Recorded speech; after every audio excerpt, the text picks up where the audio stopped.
Bismillahirrahmanirrahim. Alhamdulillahi rabbil alamin. Wa bihi nasta'in ala umurid dunya waddin. Wassalatu wassalam ala al-mab'uthi rahmatan lil alamin. Nabiyyina wa habibina wa qudwatina Muhammad ibn Abdullah wa ala alihi wa sahbihi wa man sar ala nahjihi wa ihtada bihadihi wa istanna bi sunnatihi ila yaumiddin, amma ba'du. Yang dihormati al-fadhil Imam besar, semua para imam, pegawai-pegawai dakwah Masjid Negara Malaysia Kuala Lumpur, muslimin dan muslimat, para pencinta ilmu di masjid, di Dewan Syarahan Utama ini dan juga di alam maya. Assalamualaikum warahmatullahi wabarakatuh.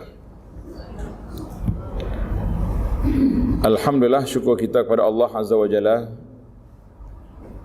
kerana pada pagi ini 28 Syaban 1445 bersamaan dengan 9 hari bulan 3 2024, sekali lagi kita dapat kembali ke dewan kuliah kita ini setelah kita bercuti agak lama juga. Dan alhamdulillah, insya-Allah mudah-mudahan kembali cerianya kita bila kita dapat meneruskan pengajian kita biiznillahi azza wa jalla. Jadi alhamdulillah, perbincangan kita hari ini iaitulah tentang puasa, kuliah duha di amal Ramadan kata orang. Jadi perbincangan kita tentang berkait dengan puasa. Sebab puasa ni satu ibadat yang besar yang Allah SWT anugerahkan kepada kita, maka kita kena ulang kaji dulu. Sebelum kita masuk berpuasa, kita kena ulang kaji. Untuk para jemaah, kitab yang akan Nana gunakan sebagai teks perbincangan kita, kitab ni ada PDF ya. Kita dah bagi pada para jemaah. Dah dapatkan? Ni, kitab ni. Dia panggil, nama kitab asal dia At-Taqriratus Sadidah fil Masailil Mufidah.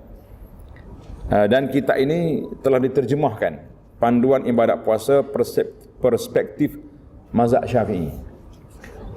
Jadi alhamdulillah, yang belum ada kitab boleh minta di belakang dengan admin kita, dia akan bagi PDF. Kitab PDF ni mudah, senang, sebab tak payah cetak. Kitab PDF ni mudah, dia tak payah cetak, dia ada je kat mana-mana. Yang penting kita boleh dapat nota ini untuk memudahkan perbincangan kita, insya-Allah. Kemudian kita akan tambah lagi 2 nota. Nota yang saya usahakan, risalah ni. Satu nama tajuk Risalah Ramadan, amalan-amalan di bulan Ramadan. Dan yang kedua nama dia Sunat Adab Sahur dan Iftar. Sunat Adab Sahur dan Iftar yang telah kita sediakan, insya-Allah. Kemudian di akhir perbincangan nanti kita akan buka peluang untuk sesi tanya jawab. Kalau ada soalan-soalan yang nak ditanya, bolehlah sediakan soalan. Ataupun mungkin, kenapa soalan di akhir? Sebab biasanya orang nak tanya tu jawab dah dalam kuliah. Tak? Kita duk fikir nak tanya, tiba-tiba dalam kuliah sudah terjawab, maka kita mengatakan alhamdulillah. Baiklah para jemaah sekalian, kita mulakan kitab kita ni. Yang dah ada kitab boleh buka, yang belum ada boleh dapatkan kitab. Dia panggil At-Taqriratus Sadidah. Kitab itu menariklah untuk kita bincang, sebab para jemaah bila kita ada kitab, ada nota, orang panggil lebih senang, lebih mudah. Ada nota, lebih senang dan lebih mudah untuk kita memahami apa yang kita bincangkan ini. Kalau tak ada nota tu payah. Payah nak faham. Jadi kita nak suruh faham, kita baca kitab.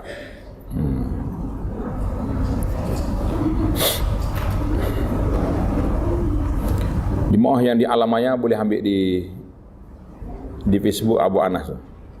Ada di situ dia punya nota.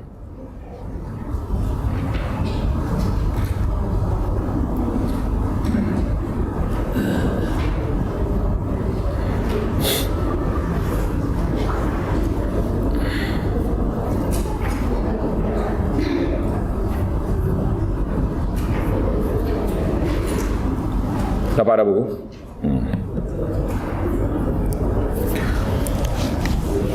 Bismillahirrahmanirrahim. Alhamdulillah wassalatu wassalamu ala Rasulillah Nabiyyina Muhammadin wa ala alihi wa sahbihi ajma'in wa ba'd. Jadi alhamdulillah bila kita kata puasa ni ada fiqh dia. Ada fiqh dia yang perlu kita ulang kaji dan kita belajar. Yang sangat penting untuk kita memahaminya biiznillahi azza wa jalla. Maka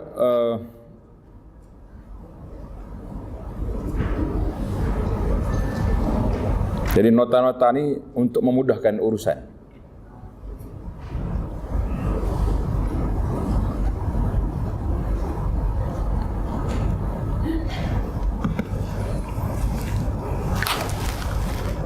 Tengok muka surat pertama. Muka surat yang pertama sekali dia panggil ta'rif, ataupun bahasa Melayu kata definisi puasa. Kalau kata puasa tu apa? Puasa tu apa makna puasa? Puasa dari sudut bahasa dengan makna as-saum, dengan makna imsak. Apa makna imsak? Imsak tu maknanya menahan diri daripada melakukan sesuatu. Tak kiralah sama ada bercakap ataupun apa saja, itu dia panggil menahan diri. Sebagaimana Sayyidah Maryam ketika dia bawa balik baby dia ke kampung, bising orang kampung. Ya Maryam laqad ji'ti syai'an fariya. Maryam, apa benda engkau ni? Mak engkau orang baik, ayah orang baik, keturunan kita baik, tiba-tiba engkau balik baby tanpa ayah ni, kenapa? Jadi bising. Maka Maryam kata, inni nazartu lirrahmani sawma falan ukallima al-yawma insiya. Sesungguhnya aku telah bernazar berpuasa untuk Allah Ta'ala, maka aku tidak akan bercakap dengan siapa pun pada hari ini. Jadi Maryam dia bernazar, dia berpuasa. Berpuasa itu maknanya puasa tak nak cakap. Kita pun kalau hilang mood nak bercakap dengan orang mari nak bercakap kita, tak aku puasa hari ni. Boleh je. Jadi puasa tak bercakap. Jadi ada waktunya kita puasa tak bercakap. Maka bernazar berpuasa pada ayat tersebut adalah bernazar menahan diri dari bercakap. Jadi oleh kerana terjemahan ini Indonesia, jadi anak terus buang bisa dia. Jadi bisa tak ada dah. Waktu tulis ada bisa, tapi waktu kita baca tak ada bisa. Dia Indonesia tak ada, dia bisa dia lain, kita punya bisa lain. Maka tak boleh guna dia punya bisa. Baiklah, juga sebagai baiklah, banyaklah perkataan syair-syair ini panjang. Kita nak ambil fiqh. Secara istilah, tengok muka surat 2. Secara istilah, puasa dengan mana al-imsaku anil muftirat. Bahasa Arab kata puasa maksudnya imsaku anil muftirat, menahan diri dari perkara yang membatalkan puasa. Dalam ta'rif, dalam definisi, orang tak sebut semua perkara batal ke puasa tu ada beberapa perkara. Itu bukan definisi, itu syarah nama dia. Jadi dalam definisi ini kita hanya sebut menahan diri dari perkara yang membatalkan puasa. Menahan diri dari perkara yang membatalkan puasa, maka itu bermula dari terbit fajar sampai terbenam matahari dengan niat. Ingat, kena tanda itu dengan niat. Maknanya kalau kita tak makan saja, tapi kita tak niat puasa, jadi ke tak jadi? Jadi ke tidak? Tak jadi. Ish. Aku lupa nak niat semalam. Dia tak niat. Maka walaupun dia tak makan, tidak jadi puasa. Kecuali puasa sunat. Maka puasa sunat, di antara kelebihan puasa sunat, berbeza puasa sunat, kita akan tunjuk di bawah nanti. Puasa sunat boleh. Boleh kita mula walaupun sudah matahari meninggi. Kan? Boleh lagi. Dalil disyariatkan puasa. Manakah dalil disyariatkan puasa? Dalilnya firman Allah Ta'ala, a'udzubillahi minasyaitanir rajim. Ya ayyuhalladzina amanu kutiba alaikumus siyamu kama kutiba alal ladzina min qablikum la'allakum tattaqun. Wahai orang yang beriman, diwajibkan katakan berpuasa sebagaimana diwajibkan orang yang sebelum kamu, agar kamu menjadi orang yang bertakwa. Surah Al-Baqarah ayat 183. Tulis tepi sejarah puasa. Jadi setiap benda ada sejarah dia. Kalau kata solat, bilakah disyariatkan? Solat disyariatkan pada malam Isra dan Mi'raj. Puasa pula bilakah disyariatkan puasa? Dalam ayat tadi Allah kata orang dulu pun puasa. Kata-kata tak kisahlah orang dulu. Yang pentingnya puasa ni bukan hanya umat Muhammad sallallahu alaihi wasallam saja yang berpuasa, umat dahulu juga berpuasa. Cuma dari sudut tarikh kewajipan puasa bagi umat Muhammad sallallahu alaihi wasallam ini bermula bila? Jawab. Puasa diwajibkan pada tahun kedua Hijriah di bulan Sya'ban. Puasa diwajibkan pada tahun yang kedua pada bulan Sya'ban. Para pelajar, tanda ana suka tambah syarah supaya kita boleh belajar. Tahun yang pertama Nabi kita sallallahu alaihi wasallam berhijrah. Apakah peristiwa yang paling besar? Jawab cepat. Siapa jawab boleh hadiah. Hadiah dia insya-Allah dapat berpuasa tahun ni. Mana kita doa panjang umur lah. Tahun yang pertama, apakah peristiwa yang paling besar? Jangan kalau ditanya soalan ni orang jawab. Kenapa tak? Dia panik ke macam mana? Apa dia? Peristiwa yang paling besar tahun pertama hijrah. Angkat tangan jawab. Ada orang kata bina masjid lah macam-macam. Tak. Jawapan yang tepat apa dia? Jawab je. Betul lah tu. Hijrah lah peristiwa yang paling besar. Tahu pun saya nama dia hijrah. Bagus senyum. Jangan panik. Kita jawab. Kalau kita kata tahun yang pertama hijrah, apakah peristiwa yang paling besar berlaku dalam sejarah? Jawab je hijrah. Sebab hijrah lah. Tahun tu pun diambil dengan sebab peristiwa besar yang berlaku kerana berlakunya hijrah Nabi sallallahu alaihi wasallam dari Mekah ke Al-Madinah. Jadi alhamdulillah. Baik. Peristiwa tahun yang kedua, ada 3 peristiwa besar. Tanda itu. 1, wajib zakat. Zakat wajib. Disyariat difardukan zakat. 2, pertukaran kiblat.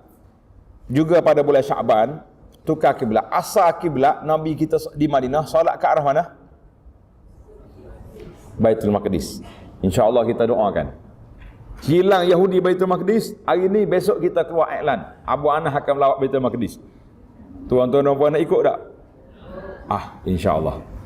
Mari bulan Ramadan jangan lupa. Doa terus. Kita minta Allah Ta'ala hapuskan Yahudi di Palestin, di bumi Palestin. Biar Palestin diperintah oleh umat Islam Palestin, insyaAllah. Boleh masuk Masjid Aqsa, kita iklan package 3 masjid. Mekah, Madinah, Masjid Aqsa lalu. Kita penuhkan sebuah kapal terbang kita pergi, insya-Allah.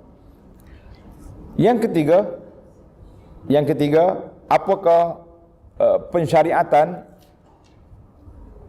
yang ketiga di bulan Sya'ban tahun yang kedua? Jawabnya puasa Ramadan. Mula-mula Nabi sampai Madinah puasa apa? Jawabnya puasa hari Ashura. Puasa hari Ashura. Wajib mula-mula. Bila mari puasa Syaban, puasa Ramadan, khalas, hari Ashura jadi sunat. Maka Rasulullah sallallahu alaihi wasallam berpuasa sebanyak 9 kali Ramadan. Bermula Ramadan tahun 2 sehinggalah Ramadan tahun yang ke-10. Kenapa Nabi tak puasa Ramadan tahun 11? Ya? Nabi wafat. Kan Nabi wafat Rabiul Awal. Ingat tarikh Nabi kita wafat bila? 12 Rabiul Awal tahun yang ke-11. Kalau orang tanya, kenapa Nabi tak puasa tahun 11? Kata nak puasa macam Nabi sudah wafat. Nah, itu ingat fakta. Jadi anak suka para pelajar, pencinta ilmu, catat ilmu ni biar kita kemas kita punya perjalanan. Kita kata, Alhamdulillah, Nabi kita wafat tahun yang ke-11. Semua Ramadan tersebut 9 kali hanya berjumlah 29 hari, kecuali hanya sekali baginda SAW berpuasa penuh pada 30 hari. Maknanya 8 kali Nabi kita puasa 29 hari. Sekali je dia puasa 30, sebab Allah Subhanahu Wa Taala kenapa dia buat berbeza-beza? Supaya umat ini ada ilmu tentang puasa. Supaya umat ini ada ilmu tentang puasa. Andainya Nabi puasa 30 hari je, mana kalau mari 29 macam nak menangani masalah? Payahlah kan? Jadi Nabi kata asyhru hakadha. Bulan ni ada kalanya 30, ada kala 29. Jadi kalau kita puasa 29 hari, bermakna kalau kita puasa 29 hari artinya puasa kita genap sebulan. Jadi puasa kita genap sebulan. Tuan-tuan jangan rasa tak cukup tahun ni. Apa tak cukupnya? Sebulan dah cukup. Kalau puasa 28 baru tak cukup.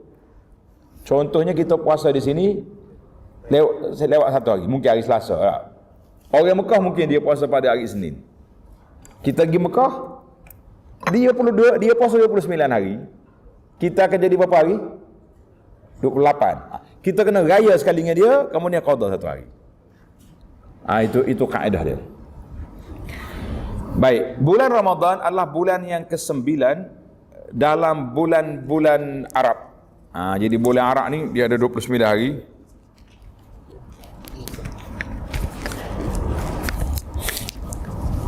Ramadan adalah bulan ke-9 dalam bulan-bulan Arab. Bulan Ramadan merupakan bulan yang paling mulia. Sebab itulah kata orang, semua yang berkait dengan Quran mulia. Ini tulis kata-kata hikmah yang ni, bukan adalah hadis Nabi sallallahu alaihi wasallam, dia panggil istinbat. Semua yang berkait dengan Ramadan, dengan Quran mulia. Bulan yang paling mulia bulan Ramadan. Kenapa? Syahrul Ramadan allazi unzila fihi al-Quran. Malam yang paling mulia, malam apa? Malam Lailatul Qadar. Kenapa? Lailatul Qadri inna anzalnahu fi Lailatul Qadr. Kami turun Quran pada malam Lailatul Qadar. Al-Quran turun kepada siapa? Kepada Nabi Muhammad sallallahu alaihi wasallam, nabi yang paling mulia. Siapakah perantara yang membawa Al-Quran turun? Jibril yang paling mulia. Kita nak jadi orang mulia ke tidak? Kita nak jadi orang mulia ke tidak? Mengaji Quran, belajar Quran, tadabbur Quran, menjadi ahli Al-Quran, insya-Allah kita akan jadi orang yang mulia di sisi Allah Azza wa Jalla dan dimuliakan oleh manusia biiznillah Azza wa Jalla. Baik. Dikatakan bahawa dinamakan Ramadan kerana ketika orang Arab akan menetapkan nama-nama bulan, ini tulis tepi nota tu, sebab-sebab dinamakan Ramadan. Jadi kebetulan waktu orang Arab masa tu letak nama bulan, ini bertepatan dengan cuaca yang amat panas, maka mereka menamakannya Ramadan yang berasal dari kata ramdu, yang berarti panas, yang menyengat. Panas sungguh lah. Ada juga pendapat lain mengatakan kerana Ramadan dapat membakar dosa-dosa, yakni menghapuskan dosa-dosa kita biiznillahi azza wa jalla. Timbul soalan, tengok nota di bawah, nota kaki nombor 3. Dia kata ada orang kata tak boleh kata Ramadan saja, kena kata bulan Ramadan, syahrul Ramadan. Betul ke macam tu? Jawabnya tidak. Tidak dimakruhkan menyebut lapak Ramadan tanpa didahului lapak bulan menurut pendapat rasmi dalam mazhab Syafi'i. Maknanya sebab ada dalam hadis Nabi sallallahu alaihi wasallam, Nabi sendiri kata ja'akum Ramadan. Dalam hadis Nabi kata ja'akum Ramadan, telah datang kepada kamu bulan Ramadan. Nabi tak sebut pun syahrul. Jadi boleh. Bolehlah kita kata Ramadan, Ramadan. Kita berpindah kepada fadailus siyam, keutamaan puasa. Puasa ni apa dia fadilat dia? Apa keutamaan dia? Apa kelebihan dia? Banyak ayat dan hadis yang menyebut keutamaan puasa. Di antaranya firmanullah Ta'ala, kulu washrabu hani'an bima aslaftum fil ayyamil khaliyah. Kepada mereka, siapa dia mereka? Ahli syurga. Allahumma ja'alna min ahliha. Ya Allah, jadikan kami, keluarga kami, orang-orang yang kami sayangi di kalangan ahli syurga. Kata amin. Jadi dia kata makan dan minumlah sekarang dalam syurga ini dengan nikmat kerana amal yang telah kamu lakukan pada hari-hari yang telah lalu. Tengok nota 4 kata surah Al-Haqqah ayat 24, tafsiran waqi' apa ni dan selainnya.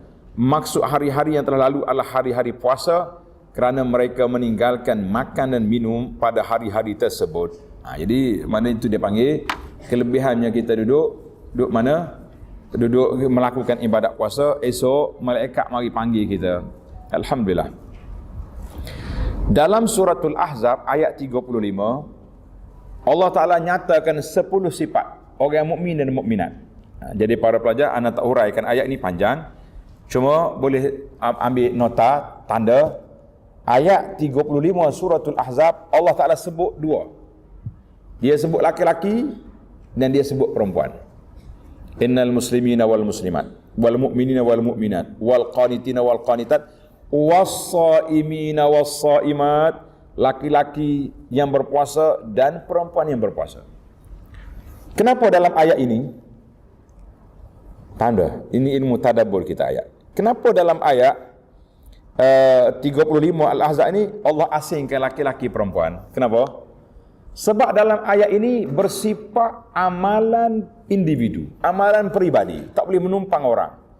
Tak boleh isteri kata, tak apalah saya tak puasa sunat pun, cik abang saya, abang haji saya asyik puasa sunat je dia. Isni Khamis puasa, hari putih dia puasa, jadi saya relax je lah, makan-makan je. Boleh gitu? No. Suami yang bersedekah, kita kan tak apalah saya bakhil pun sebab suami saya. No. Jadi setiap kita ada aset yang tersendiri yang akan menaikkan darjat. Ni ayat gurauan, tapi kadang-kadang timbul soalan. Ada orang tanya, nak ceritanya dia ni sayang sangat ke suami sampai mereka keluar cerita ni. Keluar cerita pelik ni. Dia kata apa? Dia kata, ustaz, kalau saya ni wanita ni ambil banyak ibadat, nanti saya di syurga esok tinggi darjat daripada suami. Macam mana? Jadi berpisahlah kami. Suami duduk level 3 contohnya, kita naik darjat 5. Agak-agak berpisahkah kita dengan suami? Muslimat ni kalau kata nak berpisah dengan suami, tak mahu lalu. Biarlah tak ada ibadat pun. Para jemaah sekalian, kita kena faham dalam isu ni, kita di akhirat esok siapa yang lebih tinggi? Siapa lebih tinggi? Contohnya suami tinggi darjat, kita kata insya-Allah. Kata insya-Allah belaka. Isteri dengan anak-anak boleh menumpang darjat yang dimiliki oleh suami. Baik, kita bapa kurang darjat, tapi anak kita masya-Allah tabarakallah, dia warak, dia rajin, dia ibadat kuat, dia dapat darjat yang tinggi. Boleh tak boleh kita tumpang dia? Boleh? Boleh juga kita menumpang. Sama juga isteri, jangan bimbang. Buat yang ibadat banyak-banyak. Nanti kalau kita sudah naik darjat tinggi, nanti suami boleh tumpang kita. Sebagaimana atas dunia ni ramai saya jumpa Mari mana tu? Mari ikut isteri pergi mesyuarat. Jadi suami tu menumpang isteri pergi mana? Pergi mesyuarat. Kita kata Masya Allah tabarakallah, berkatnya isteri dia. Dia boleh naik tarah suami dia pergi mesyuarat. Jadi untuk tak untuk kita. Jadi kita kata alhamdulillah para jemaah sekalian, itulah keadaan kita yang kita kena belajar. Baik, dalam ayat ini Allah sebut was-saimina was-saimat, laki-laki yang berpuasa dan perempuan yang berpuasa. 10 kumpulan ini a'addallahu lahum maghfiratan wa ajran azima. Allah Taala sediakan bagi mereka keampunan dan pahala yang sangat besar. Nak lagi? Tengok. Yang ketiga, firman Allah Taala dalam hadis kursi. Dalam hadis kursi, apa makna hadis kursi? Ana rasa ana dah ulang banyak kali dah. Siapa dia boleh jawab hadis kursi? Apa dia hadis kursi? Hadis kursi siapa? Kena letak mic kat belakang tu baru dia sedap nak jawab. Tak. Ni main jauh-jauh ni payah, kita nak tanya pun susah. Tak tanya kan nak tanya kan nak jawab payah. Apa dia hadis kursi? Bunyi tapi jauh-jauh. Macam mana kita mau jawab? Dia dua yang bunyi jauh ni, sama ada dia takut nak jawab, takut tak kena,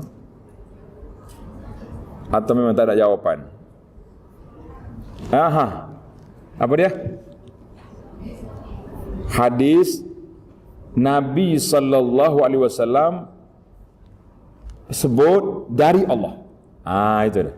Qala Rasulullah sallallahu alaihi wasallam, qala Allah Taala. Maka dia panggil hadis. Ada apa tu? Hadis kursi. Apa jadi hadis kursi? Sebab apa jadi hadis kursi? Sebab Allah yang berfirman, tapi melalui lidah Nabi sallallahu alaihi wasallam. Jadi kena ingatlah itulah, itu dia punya kaedah yang perlu kita belajar para jemaah sekalian, baru kita boleh faham insya-Allah. Jadi dalam hadis kursi Allah Taala berfirman dalam hadis kursi. Kita ni kalau tak baca Arab ni tak apa sedap. Penterjemah kita dia nak ringkas, dia letak apa? Dia buang yang tak Arab. Kullu amali ibni Adam lah. Tengok. Kullu amali ibni Adam lahu, semua amalan anak Adam itu bagi dia. Apa ni? Kullu amali ibni Adam yudha'af. Tengok. Kullu amali ibni Adam yudha'af. Semua amalan anak Adam itu digandakan. Digandakan. Baik, tengok saya baru jumpa di perkhidmatan. Wa bil hadisil qudsi, dalam hadis kullu hasanatin bi 'ashri amsalha ila 700 dha'fin. Maknanya setiap amalan kita akan digandakan oleh Allah, 10 akan jadi berapa? Jadi 1 jadi 10, 10 jadi 1 kan?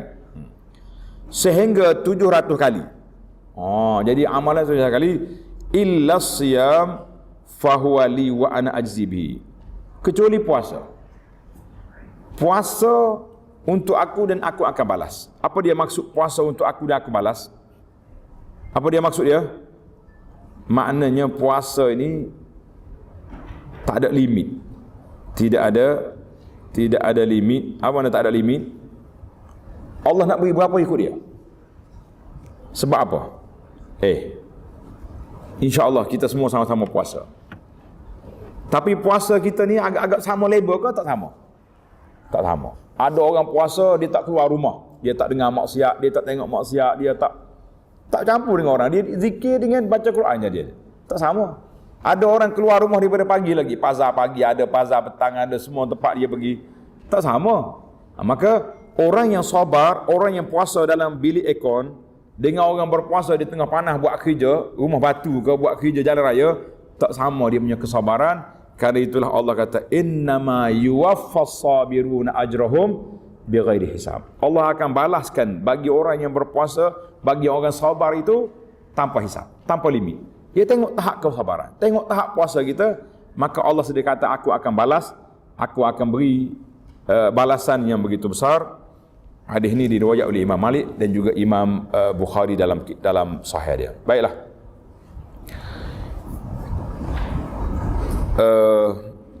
dalam hadis disebutkan panjang kelebihan-kelebihan yang anda takut tak habis kita punya kitab. Ini pun 1/4 sudah masa berlalu. Tuan-tuan baca ya kelebihan. Yang kita pun dah tahu dah. Kita berpindah kepada hukum puasa. Ahkamus saum, hukum puasa apa dia? Ya, ada pun hadis kelebihan. Alhamdulillah, tuan-tuan boleh baca. Hukum puasa terbagi kepada 4. Wajib, sunat, makruh dan haram. Apa dia wajib, sunat? Yang wajib itu ada 6. Puasa wajib ada 6 perkara. Yang pertama puasa Ramadan. Puasa Ramadan itulah puasa hak wajib. Siapa tak puasa, dia berdosa sebab dia tidak melakukan perkara yang diwajibkan oleh Allah Azza wa Jalla. Satu. Yang kedua puasa qada. Kita hidup ni ada tak pernah tinggal puasa? Ada. Saya confirm di sebelah kanan saya ni wajib tinggal puasa. Tak tercakap lah warak setara mana pun. Mesti tinggal. Betul tak? Dia panggil tinggal wajib. Tinggal puasa tu wajib. Wajib kena tinggal puasa seminggu 10 hari dalam apa ni? Dalam Ramadan. Kecuali orang makan ubat. Lainlah. Maka wajib kena qada. Tuan-tuan dan puan-puan muslimat khususnya kata alhamdulillah. Allah tak jadikan solat seperti puasa. Kalau tinggal solat kena qada, berat tak berat? Baik tak payah tinggal, betul tak? Kalau kita solat sama dengan orang ramai, okey je. Tapi kalau nak puasa, berat, mencabar kita punya keadaan. Nak puasa berat. Maka yang ada qada puasa jangan lupa, wajib nak qada. Tapi hari ni tak boleh lah. Hari puasa tak boleh lah. Yang ketiga puasa kafarah. Tulis elok-elok sikit. Mai kifarah ni apa benda? Tak, kafarah. Puasa denda. Apa dia denda? Seperti zihar. Pernah seorang ni dia kata pada isteri dia, haram atas aku sentuh awak sebagaimana haramnya aku pergi sentuh belakang mak dia. Mana sentuh tu dengan makna melakukan benda hubungan suami isteri lah. Kita dengan mak mana boleh, kan? Maka orang itu wajib dia kena kafarah. Ataupun dia salah bunuh orang, dia bunuh orang dengan tersalah, maka dia kena kafarah, dia kena puasa. Ataupun telah melakukan persetubuhan di bulan Ramadan, siang hari Ramadan, tengah dia puasa, dia buat kerja ni, maka orang ni kena wajib kena kafarah. Ini dia panggil ni, semua tu kena bayar belaka lah. Yang keempat, as-sawmu fil haji wal umrah. Puasa bagi orang yang pergi haji, dia tak mampu bayar dam, tak ada duit, maka dia kena puasa 3 hari. 3 hari di Mekah, 7 hari di Malaysia. Yang kelima, puasa sebagai amalan solat istisqa, solat minta hujan jika hakim di sini dengan makna raja memerintahkan. Raja kata semua rakyat wajib puasa, kenalah. Tapi tak adalah. Biasanya kerajaan menggalakkan, bukan memaksa. Yang keenam, saumun nazri. Puasa nazar. Ada ke tidak dalam hidup kita ni pernah kita bernazar? Ada ke tak ada? Sekiranya aku anak saya ni dapat SPM 10A campur, maka saya wajib saya kena puasa sebulan ke 10 hari. Ada pernah kata? Pernah? Dah bayar dah, tunai dah. Ni ada orang pandai bernazar, tak pandai bayar. Ada juga. Ramai lagi tu. Waktu dia bernazar tu tak tengok kiri kanan, kata orang. Bernazar sebulan puasa. Lepas pada tu dia mari jumpa ustaz. Ustaz, tak ada ke akta lain yang kita boleh bayar-bayar lah. Penat nak puasa ni. Jadi jangan cari kerja puasa. Kemudian kita berpindah pada puasa sunat. Puasa sunat dipanggil puasa mandub, yang dianjurkan. Sunat, tulis itu sunat. Hukum asal puasa adalah sunat, dianjurkan. Puasa sunat terbagi tiga kategori. Puasa yang berulang setiap masa, setiap tahun. Yatakarrara fi syuhur, setiap tahun. Puasa berulang setiap tahun. Apa dia? puasa hari Arafah, puasa hari Arafah 9 Zulhijjah, puasa hari Ashura dan 11 di bulan Muharram. Puasa hari 10 dari sebelah. Mana puasa hari Ashura bulan Muharram, puasa 6 hari Syawal, puasa bulan-bulan haram, puasa awal Zulhijjah, ini di antaralah contoh. Kemudian puasa yang berulang setiap bulan seperti puasa hari putih, hari 13, 14 dan 15. Puasa hari hitam, ada juga hari hitam sini. Hak yang terdapat dalam sunnahnya puasa iaitulah hari putih, hari hitam ni.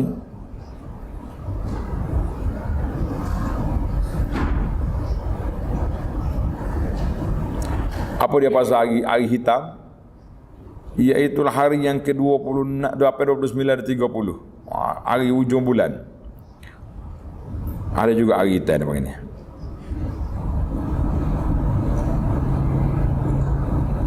Kerana dia kata hujung bulan ni gelap.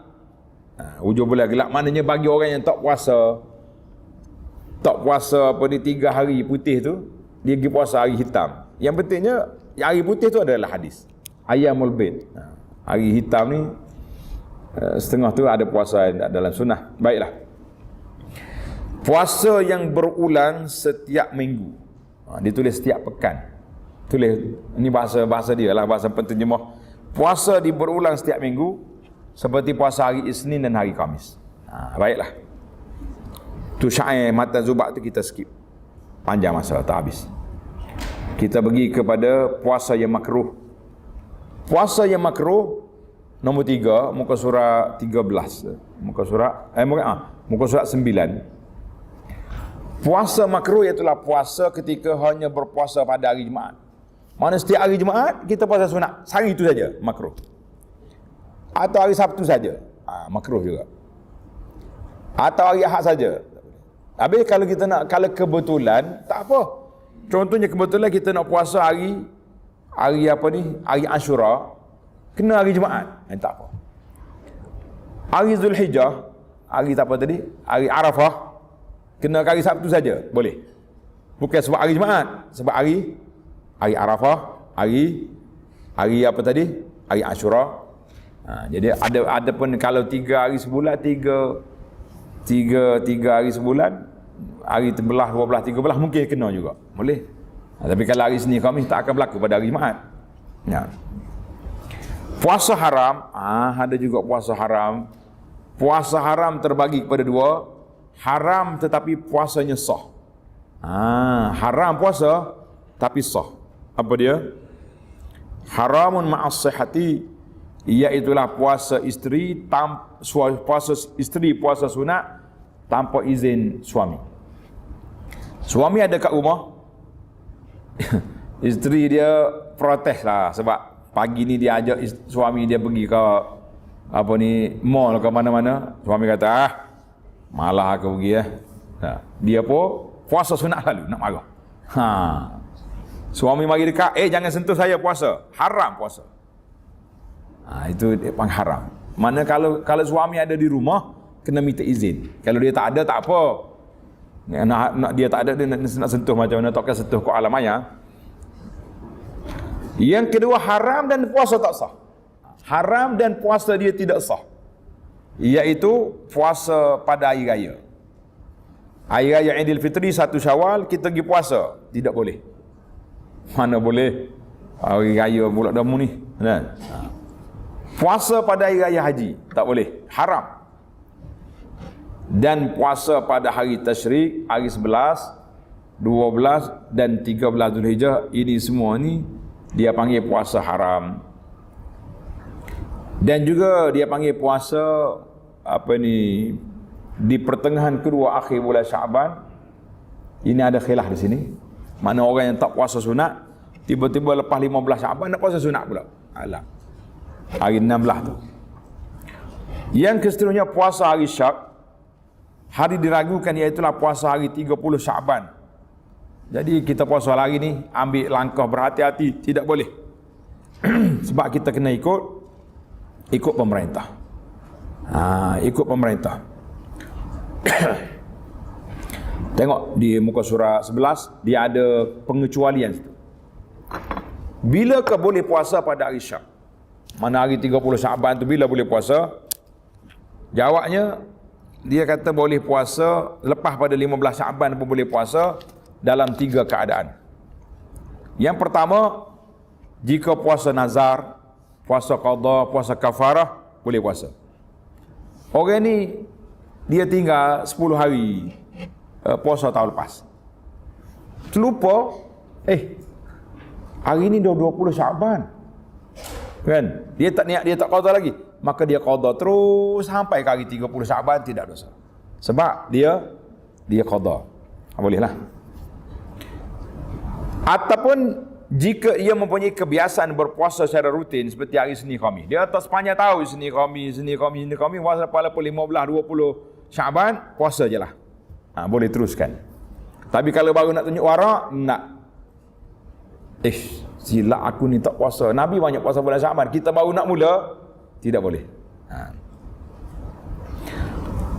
Baiklah. Jika ia menyambungkan puasa di setengah terakhir bulan Syaban dengan hari sebelumnya, seperti puasa hari 15, maka dia boleh berpuasa pada hari selanjutnya hari 16. Jadi itulah di antaranya beberapa perkara. Baiklah. Kita berpindah kepada muka surat 12, syarat sah puasa. Tulis syarat sah puasa. Ini penting kita nak main syarat-syarat ni. Sebab apa para jemaah sekalian? Kita ni kalau tak ikut tak ikut syarat dia syarat ni ada dua, tulis. Syarat dia ada dua. Syarat puasa ni ada dua. Yang pertama dia panggil syarat sah. Yang kedua syarat wajib. Yang kita akan bincang dua-dua lah, insya-Allah taala. Syarat sah dan syarat wajib. Apa dia syarat sah? Syurutu sihhati shaum, syarat sah puasa. Puasa dikira sah jika memenuhi syarat berikut. Yang pertama, orang yang puasa tu orang yang beragama Islam. Kalau orang bukan Islam, mari puasa, kita kata mengucap dulu, kemudian baru puasa. Yang kedua, orang yang berakal, bukan orang gila. Tengok nota ni penting. Dia kata timbul soalan kalau orang tu pengsan. Adapun pengsan dan mabuk akan dibahas pada perbahasan pembatalan puasa nanti, di hujung nanti. Syarat yang ketiga, suci dari haid dengan nifas.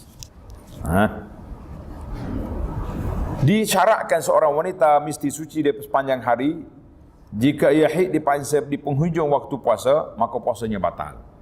Contohnya kita kata puasa maghrib kita hari ni 7.30. 7.20 mari haid. Allahu Akbar. Tak tunggu 10 minit lagi. Jadi batal lah puasa dia pada hari itu. Dia kena ganti hari lain lah. Demikian juga jika ia suci ketika sedang haid. Jadi kalau dia tengah haid, lepas zuhur tu suci dah. Akan tapi disunatkan baginya untuk menahan diri dari makan dengan minum. Maknanya kita tahu dah kita nak suci zuhur ni, makan awal-awal lah pukul 12 tu. Lepas tu bila dah suci tak payah makan. Sunat lah gitu. Kalau makan pun tak berdosa sebab dia buka puasa dah. Yang keempat, mengetahui bahawa waktu tersebut dibolehkan puasa. Jadi kita kena tahulah waktu ni boleh puasa ni bukan waktu larangan, bukan hari raya, bukan hari tasyrik. Baik, itu 4 syarat sah puasa. Manakala syarat ni tak cukup, puasa dia tidak sah. Yang kedua, kita berpindah kepada syarat wajib puasa. Syarat wajib.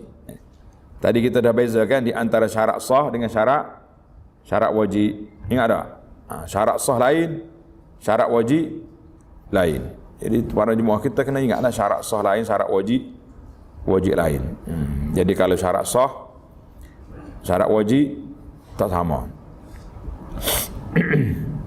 Yang pertama, syarat wajib, orang itu Islam. Kalau kafir tak wajib. Yang kedua, mukallaf. Mukallaf ni mana orang yang akalnya mampu, sudah balik, baru wajib. Adapun anak kecil Wajib bagi walinya untuk memerintahkannya berpuasa pada usia 7 tahun, ajar dia dulu. Dan memukulnya, bukan pukul dengan mana orang panggil penyiksaan, sekadar menakutkan dia lah, pulah telinga ke apa benda. Umur 10 tahun, jika dia mampu melakukan puasa pada usia tersebut. Maknanya kanak-kanak sah puasa, tapi tidak wajib bagi dia. Baik kalau kita suruh anak kita puasa, siapa boleh pahala? Ayah dia lah, mak dia lah boleh pahala. Yang ketiga, syarat yang ketiga mampu. Mampu untuk melaksanakan puasa. Jadi mampu ni kita perlu bincang sikit. Dia panggil al-itaqah, mampu. Kemampuan di sini dari sudut fizikal, dari sudut body dia mampu nak puasa, dan juga dari sudut syarak.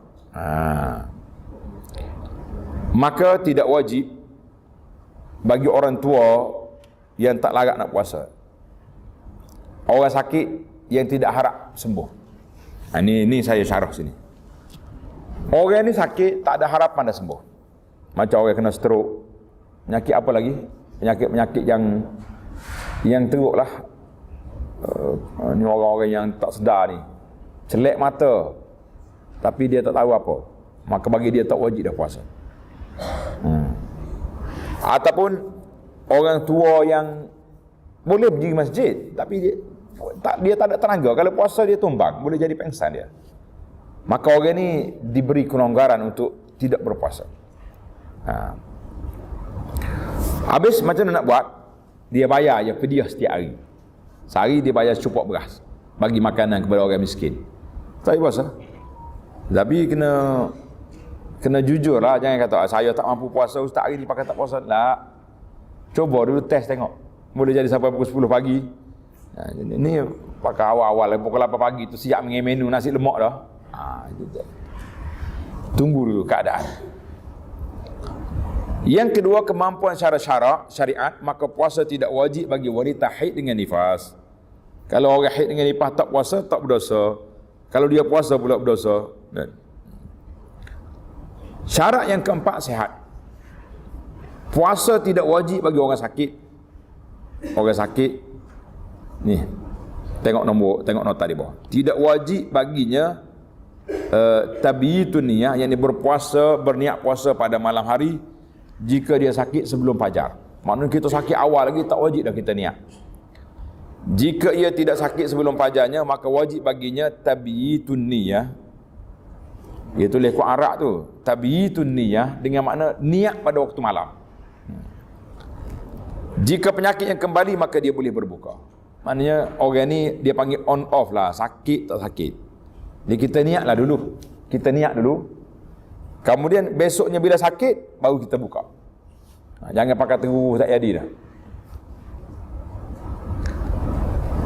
Adapun batasan penyakit, tengok ni. Ini parameter kita nak ukur setakat mana sakit yang dibenarkan buka puasa. Setakat mana?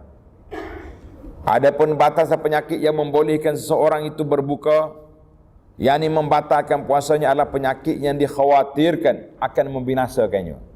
Mana kalau kita puasa juga, apa jadi? Kita akan jadi lambat sembuh, boleh menyebabkan bertambahnya sakit. Maka itu bolehlah kita buka puasa. Atau menambahkan penyakit. Inilah yang disebut dengan nama dia panggil apa ni, mahzur at-tayammum. Maknanya penyakit ni siapa boleh tayammum, tak boleh guna air, maka itu dibenarkan. Tapi kalau setakat sakit gigi, sakit gigi sehari tak boleh puasa tu. Orang hot tak puasa pun tak makan sakit gigi. Dah. Kenapa tu? Tak boleh makan sakit gigi. Tiba-tiba kita puasa sakit gigi, makan pula. Terbalik. Berjalan-jalan sepak batu. Bila sepak batu, kaki berdarah tak? Boleh buka puasa? Tak boleh lagi. Puasa di mulut bukan di kaki. Dia kata doktor kata nak injek, nak masuk ubat, masuk lah, tak ada masalah. fatwa sudah ada mengatakan bahawa masuk ubat dalam urat tidak membatalkan puasa. Jadi itu ya kata ilmu yang kita kena belajar, ilmu semasa mengenai perkara yang membatalkan puasa. Kalau tak batal, tak batal. Syarat yang kelima, wajib kalau orang tu bermukim. Mana mukim ni tidak bermusafir. Orang tak musafir, bolehlah dia berpuasa. Puasa tidak wajib bagi seorang musafir yang bersafar dengan safar tawil. Arak tu, dia kalau urut sengit tu bahasa Arab. Safar tawil, yakni jarak minima yang telah dikeluarkan oleh Jabatan Mufti kawasan-kawasan kita ni mengatakan 82 ataupun 90 km panjang. Jangan kona. Ni ada driver taksi tanya, "Ustaz, saya ni 300 km sehari saya berjalan dalam bandar Kuala Lumpur." Tak boleh lah gitu. Dia tak kira meter kereta, dia kira masafah jarak kita pergi. Duduk di KL ni pergi ke Melaka, boleh lah. Oh, boleh buka dah? Boleh, tapi kena qada. Mana baik awak buka sekarang dengan awak qada. Baik kita puasa, kan? Banyak lagi pahala.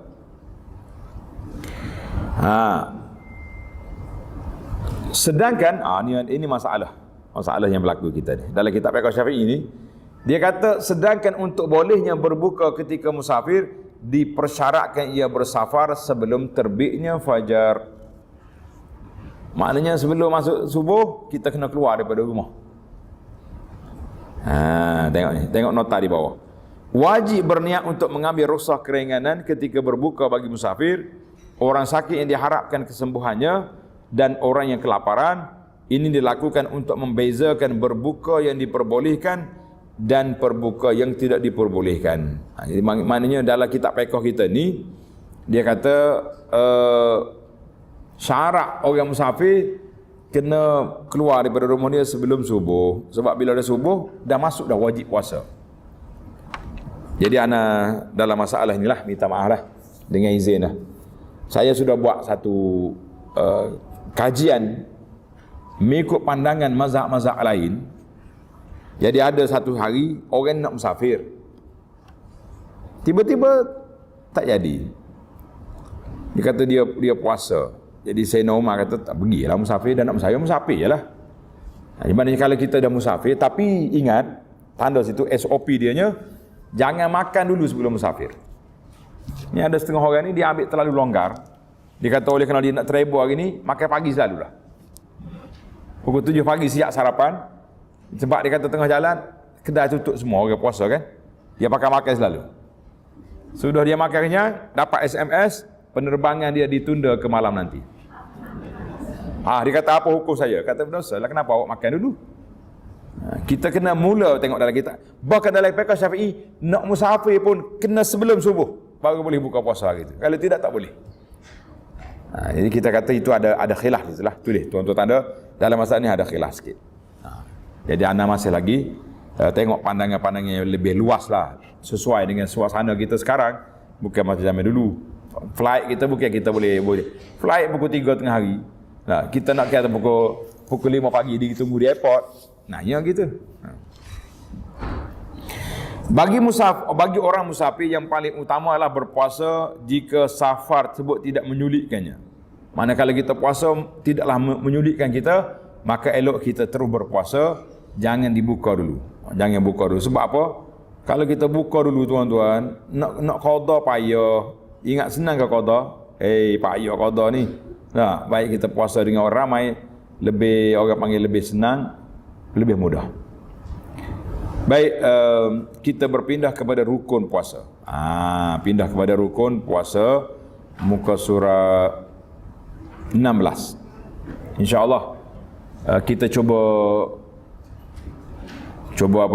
tamatkan. Kita ada 50 muka surat, sekarang ni baru 16. Kena laju sikit tu.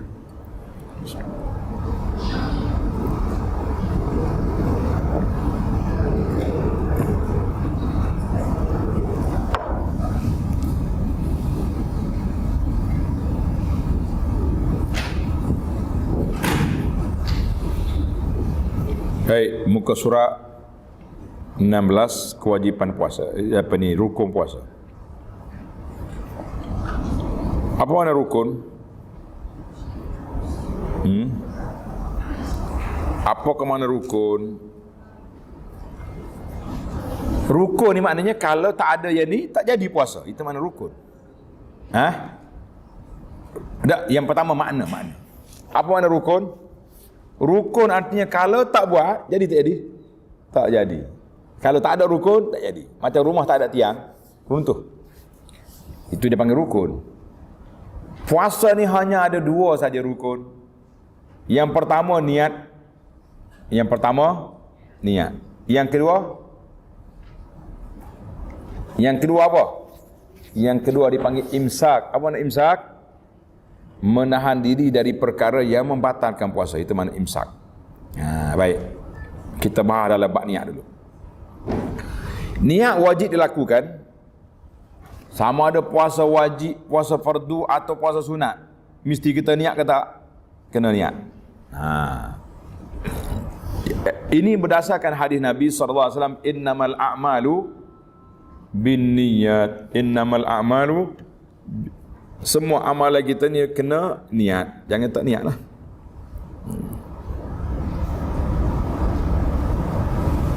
Baik. Tengok nota di bawah, dia kata sebahagian ulama Syafi'i menambahkan rukun yang ketiga, iaitu orang yang berpuasa. Maknanya rukun puasa ni tiga. Yang pertama, orang itu sendiri, orang yang nak puasa.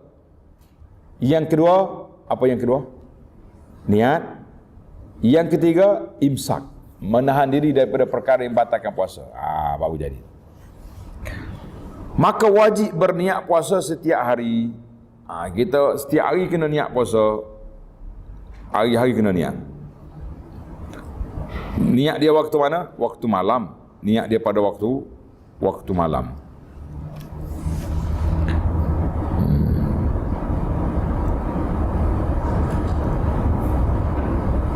Tengok nota di bawah. Kerana puasa di setiap harinya adalah ibadat yang sendiri, maka tidak cukup hanya niat sekali sebulan Ramadan. Tak boleh. Setiap malam kena niat. Akan tetapi hal itu disunatkan dan mengandungi dua faedah. Dia kata dalam nota kaki dia ni ada perbincangan. Dia kata dalamnya ada perbincangan.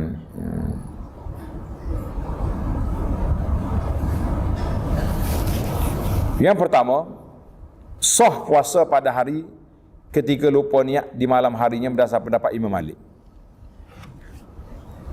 Kedua, mendapatkan pahala yang sempurna jika seandainya ia meninggal dunia sebelum ia menyempurnakan puasa 1 bulan kerana berdasarkan niatnya.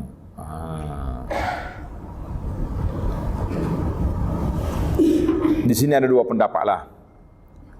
Mari kita hurai. Kalau kita baca kitab ni, niat ni mengikut dalam mazhab Syafi'i, dia kena niat setiap malam. Ada pendapat Imam Malik kata kita niat sebulan. Boleh kita niat sebulan Ramadan. Maknanya malam pertama Ramadan kita niat. Mula-mula kita niat harian, saja aku puasa esok hari kan. Kemudian kita niat sekali sebulan. Saja aku puasa sebulan Ramadan tahun 1445 ni. Jadi mengikut pendapat Imam Malik boleh. Jadi di sini Tuan Syekh ni kata ada dua faedah kalau kita niat sebulan. Walaupun yang kita kena niat sebenarnya setiap malam, tapi untuk niat sebulan tu ada dua faedah. Faedah yang pertama, sekiranya kita was-was, kita ni niat atau niat malam ni? Malam tadi niat ke tidak? Kita kata tak apalah, aku dah niat sebulan dah. Kita taklid kepada mazhab Imam Malik. Dia kata faedah yang kedua, andainya orang itu mati, dia sempat puasa 15 hari, inna lillah wa inna ilaihi raji'un, mati, dia boleh pahala sebulan juga sebab dia dah niat sebulan. Untung tak untung? Dia kena niat juga lah sebulan tu. Dia malam pertama Ramadan nanti, tuan-tuan dan puan-puan, kita niat sebulan sekali selalu, insya-Allah. Jadi ini banyak faedah. Kemudian tengoknya, dia tulis perbezaan niat Puasa wajib dengan puasa sunat. Beza niat. Puasa wajib kita niat pada waktu malam. Asalkan malam, tak kira pukul berapa. Saya tengah buka puasa, terdetik dalam hati saya niat untuk puasa esok. Jadi tak jadi? Pasal apa jadi? Sebab maghrib tu sudah dikira malam untuk niat puasa.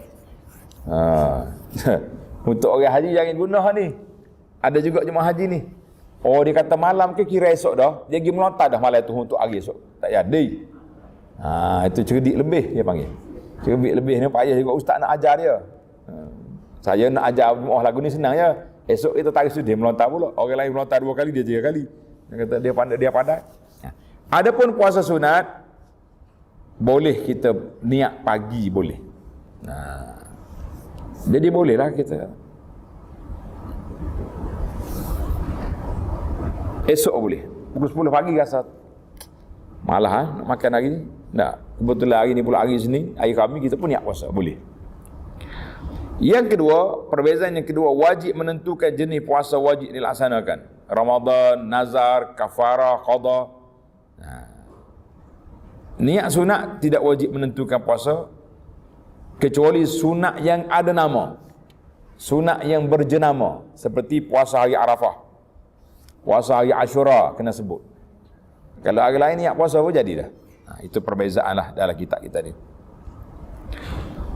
Perbezaan yang ketiga, tidak boleh menggabungkan 2 puasa wajib dalam satu hari. Hari ni aku niat puasa nazar dengan puasa qada. Boleh? Tak boleh. Jadi dalam bab sunat kita boleh menggabung antara puasa sunat lebih satu sunat. Kebetulannya hari ni hari Ashura. Hari Ashura kebetulannya jatuh pada hari Isnin. Jadi kita niat 2 selalu. Hari Ashura dan hari Isnin. Ada teka-teki. Siapa dia boleh jawab ni dia bijak. Bolehkah kita gabung 3 niat? Puasa hari Ashura dengan hari Isnin dengan hari putih. Boleh ke tak boleh?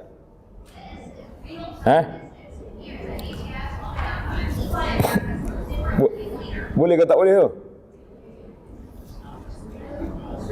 Boleh. Ashura, hari putih, hari Khamis. Boleh tak boleh? Siapa kata boleh? Siapa kata tak boleh? Saya nak bantahan daripada hang tak boleh. Siapa?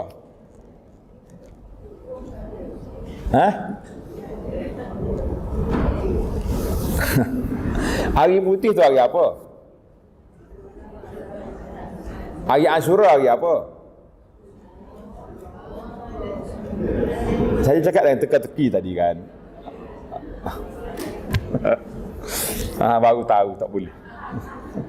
Bukan cakap tak boleh, mustahil. Macam boleh hari Ashura boleh jadi hari putih. Hari putih hari apa? 13, 14, 15. Hari Ashura hari 10. Dia biasanya kalau ayat teka-teki tu kena jangan orang tak cari hadis dah. Orang cari otak, cari akal. Cari apa ni? Cari pemikiran gitu. Baiklah. Baiklah. Itu dia panggil perbezaan puasa. Sekarang ni kita lagi rukun yang kedua, muka surat 19. Rukun yang kedua, meninggalkan perkara yang membatalkan puasa. Meninggalkan perkara yang membatalkan puasa dalam keadaan ingat, kita tahu, kita sedar maknanya. Keinginan diri sendiri, kita yang berhenti tak buat tanpa ketidakketahuan yang diberi uzur. Maknanya kejahilan yang diberi uzur. Mana kalau orang ni baru masuk Islam, lepas tu dia tak tahu ke apa, bolehlah kita kata boleh. Dia panggil keuzuran kerana jahil sebab dia baru masuk Islam. Tapi kalau jahil kerana tak belajar, tak boleh. Kalau tidak, semua orang tak payah belajar belaka. Sebab apa kenamu tak ni? Saya jahil. Ketika tu dia mengaku jahilnya. Kalau orang kata dia jahil, marah. Waktu dia buat salah tu, maaf ustaz, saya jahil. Dia mengaku jahil waktu tu. Baik.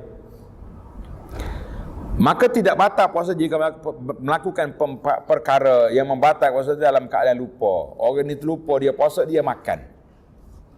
Lupa sungguh lah, jangan buat lupa. lupa sungguh. Sudah makan habis pinggan dah. Woi, puasa ke hari ni? Astaghfirullahalazim. Jangan buat tambah pula. Nak berhenti lah. Ini biasa puasa sunat lah macam ni. Dia seorang yang puasa, orang lain tak puasa. Jadi macam tu. Kalau puasa Ramadan buat lupa juga, nakal. Dipaksa. Senang ni. Orang bawa pistol, letak pistol di kepala. Mu tak makan, aku tembak. Makan lah. Lepas dia balik, dia nak balik kata, mari pula esok Sebab apa mari pula? Mari paksa pula, aku makan pula. Lah, itu gurau lah. Yang pentingnya, kalau dipaksa, tidak batal. Atau dia tak tahu. Kerana dia bawa masuk Islam, tak tahu, tak boleh makan. Dia ingat ke, boleh makan dia tahu, contohnya kita kata. Minum tak boleh.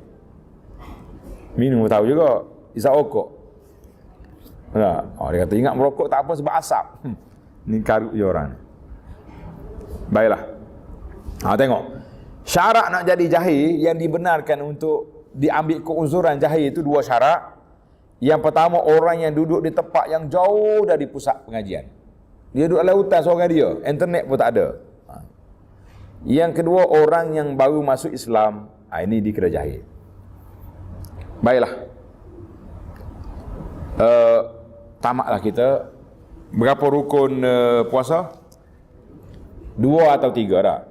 Yang pertama, orang berpuasa. Kalau kita ambil yang 3. Yang kedua, niat.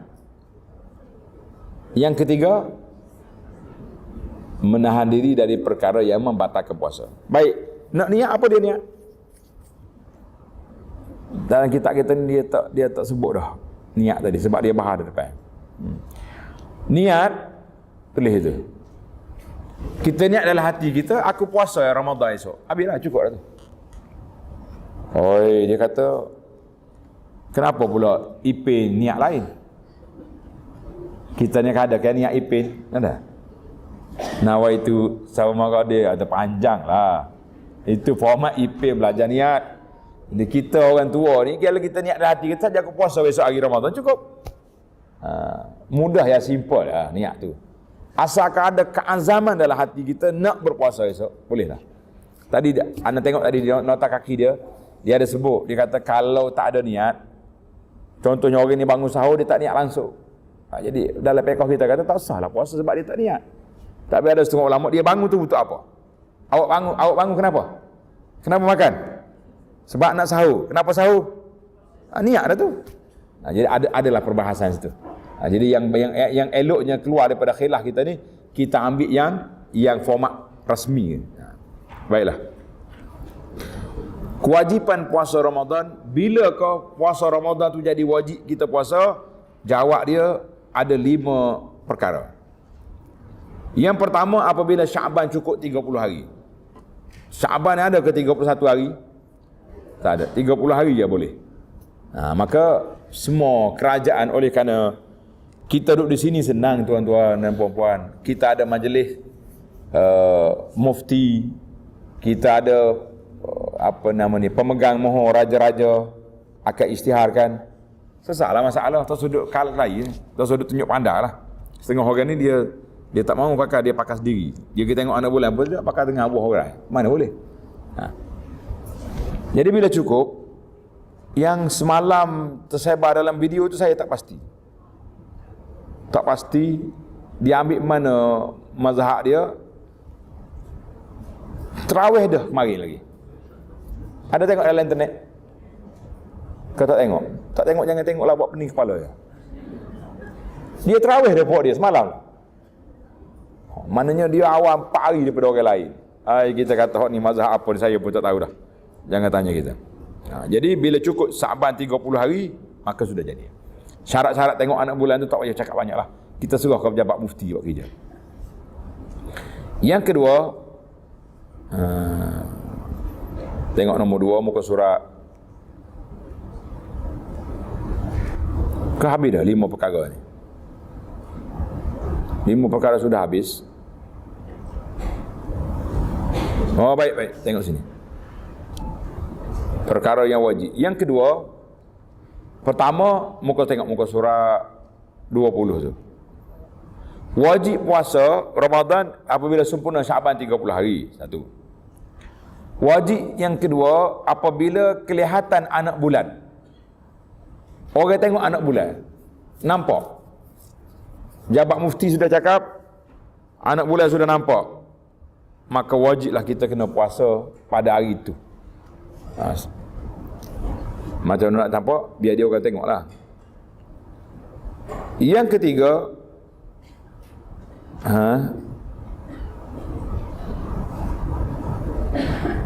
dugaan masuknya.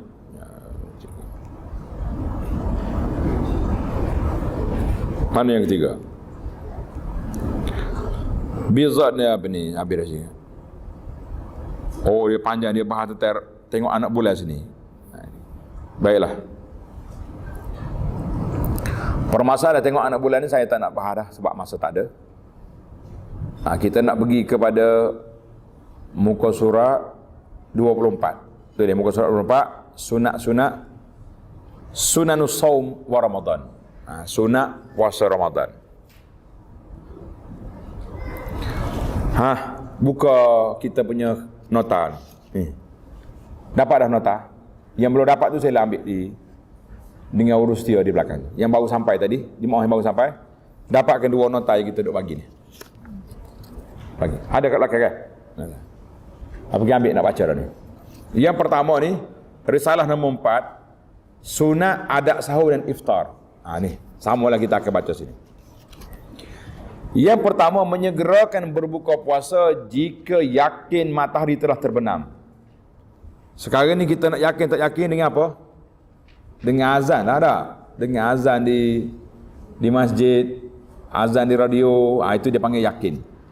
Maknanya, bila yakin masuk waktu, kita boleh buka puasa. Kalau tak yakin, jangan. Tunggu dulu kejap. Bukan masalah pun. Baru ni ana pergi umrah bulan 2 baru ni. Problem kita punya penerbangan.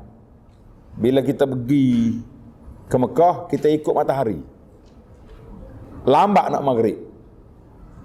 Mula-mula dia tulis maghrib pukul 7. Ikut lagi, naik lagi. 1 jam delay. Nak boleh kau masuk waktu tu. Jadi kita tak boleh makan. Selagi pilot tak bagi tahu dah maghrib, tak boleh makan. Sama juga. Waktu anak pergi tu kita kejar subuh. Mula-mula dia kata pukul 5. 4.50 subuh. Masa tu duduk di mana? Bangladesh ke apa? Lepas tu dia pergi lagi naik dia pukul 5. Akhir kali pukul 5.30 dekat dengan sampai ada Jeddah, baru kita boleh solat subuh. Itu dia panggil waktu di atas kapal terbang lain. Kita kena tanya pilot, jangan tanya kita. Tanya kita juga, masuk dah waktu, makan-makan. Mudah ni. Sekali anak balik daripada Kuala Lumpur ke Kota Baru, waktu kita naik tu 15 minit lagi nak buka puasa. Mana kalau kita tengok dengan waktu bumi, kita dah boleh buka puasa dah. Tapi pilot kata tunggu, matahari ada lagi tu, jangan. Dekat Kota Baru baru boleh makan. Maksudnya sebab kita selagi ada matahari kita tak boleh makan. Cuma berbezanya kalau kita di bumi azan dah. Kita duk flight atas bumi ni orang azan. Allahu Akbar. Makan bismillah, makan buka puasa. Kita pun naik kapal terbang zong terbang. Nampak semula matahari. Dia naik tinggi, matahari ada cerah lagi, ada lagi. Belum terbenam betul-betul. Sah ke tak sah puasa kita? Sah dah puasa sebab waktu kita buka tadi kita dah masuk waktu maghrib. Yang lain itu hak baru, tak kira. Jadi segera berbuka puasa apabila sudah masuk waktu. Jangan buka dulu.